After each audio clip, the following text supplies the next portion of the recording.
So we started this class by looking at a warm-up and reminding ourselves about all the stuff that we did on the first quiz, making sure that we don't forget all of this important stuff. So I gave you this function and I asked you to graph it. I asked you also to give me the table. So we start with just our parent function, right? Our parent function is y equals 3 to the x. The transformations that happen are stretched by a factor of 2. We go down 6 and left 1. But we want to use the parent function to figure out our initial values. We have our x, -2 to 2. We plug in -2. 3 to the -2 is the same as 1 over 3 squared, which is 1 over 9. That's how I got that. Alright, so then we see this pattern, 1/9, 1/3, 1 3 9. We need to be careful about the order. We need to multiply times 2 before we subtract 6. These are both happening to the y. And we need to subtract 1 from the x. Notice it's x plus 1, but we do the opposite, and we do x minus 1. Alright, so we then take these values and plot them. And notice our asymptote is at y equals -6. Thank you. Our domain would be all real numbers, and our range, y is greater than -6. Alright, so we recalled some of the information that we learned the day before, that e is a number. E is approximately 2.718. We're going to look at growth and decay with a natural base. So we did a quick review and identified, well, in order for this exponential function to be a growth, b has to be greater than 1. And in order for it to be a decay, b has to be between 0 and 1. So if we consider that, well, e is just a number, and e is 2.718, that's definitely greater than 1. So e to the x is a growth. And because e to the -x becomes the reciprocal, you get 1 over 2.718. So that is a fraction. It's between 1/2 and 1/3. So that would be a decay. Alright, and I showed you this. Let's see. Oh, it's going to be messy. Okay, so I showed you the picture of this from the textbook. The basic function of exponential growth, y equals e to x, and y equals e to the -x. We call that a natural base. Alright.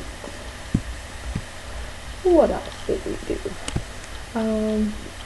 So transformations are exactly the same with this type of exponential function, with the natural base function. Plus 1, we're shifting up 1. Times 2, we're stretching by a factor of 2. So we could still use the chart method, although I probably won't be having you graph many of these. I just want you to be able to identify and match up what equation goes with which graph. Alright, so then I asked you guys to decide in your groups, and we were in groups and you had whiteboards and you were identifying, is this a growth, decay, growth, decay, and you identified what they were, and this turns out to be a decay, this is a growth, and this is a decay. And the reason is because we're looking here in this exponent. When we have a negative exponent with a natural base, we know that's 1 over e cubed, so that is a fraction. Alright, so this is decay, growth, decay. Now some of you might be saying, but Ms. McSorley, there's that 1/4 there. Doesn't that look like a fraction between 0 and 1? Well, that's technically our a value, our stretch or compress, and this is our b. So e squared is like almost 3 squared. 3 squared is 9. It's between 4 and 9 somewhere. Alright, so that would be a growth. So decay, growth, decay. Alright, so then, let's see if I can zoom out.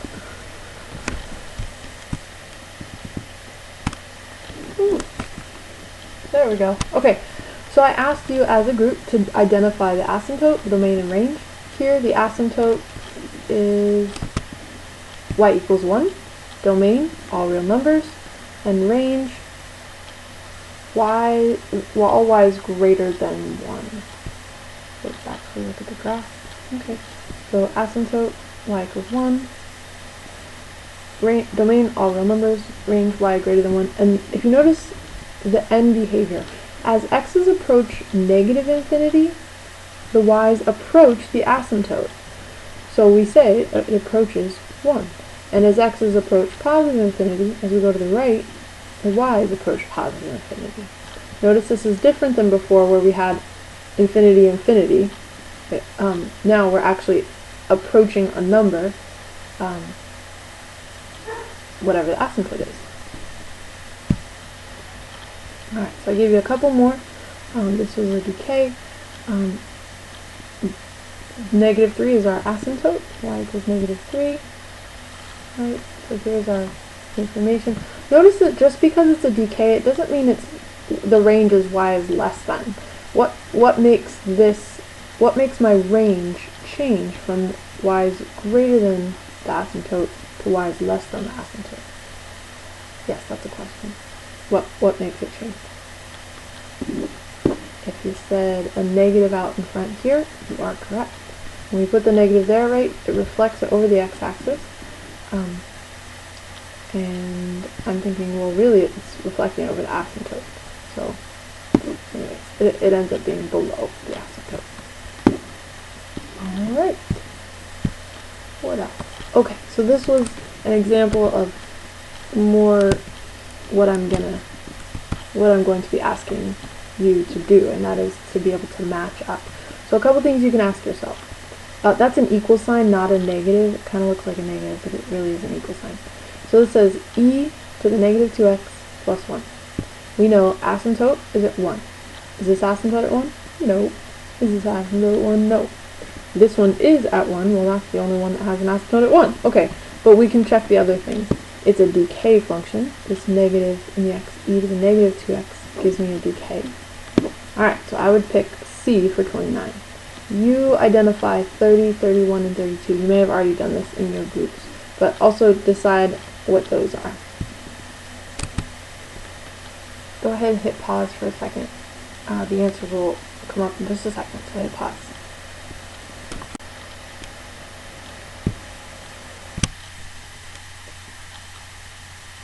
Alright, so the answers are here. This is a growth, decay, decay, and growth. The graphs that match these are C, B, D, and A. And also, if you get to a graph that you can't identify or can't decipher which equation goes with which, you also have the technique of identifying the y-intercept. And many of you who came in to work on the quiz revisions talked to me about that when x equals 0, you find your y-intercept. So if I plug in 0 here, e to the 0 is 1. Be careful. E to the 0 is 1. Anything to the 0 power is 1. 1 minus 1 is 0. So my y-intercept for this graph, 31, would be 0, 0. And that is the case in this situation. So it's one more piece of information you can help to identify which graph goes with which.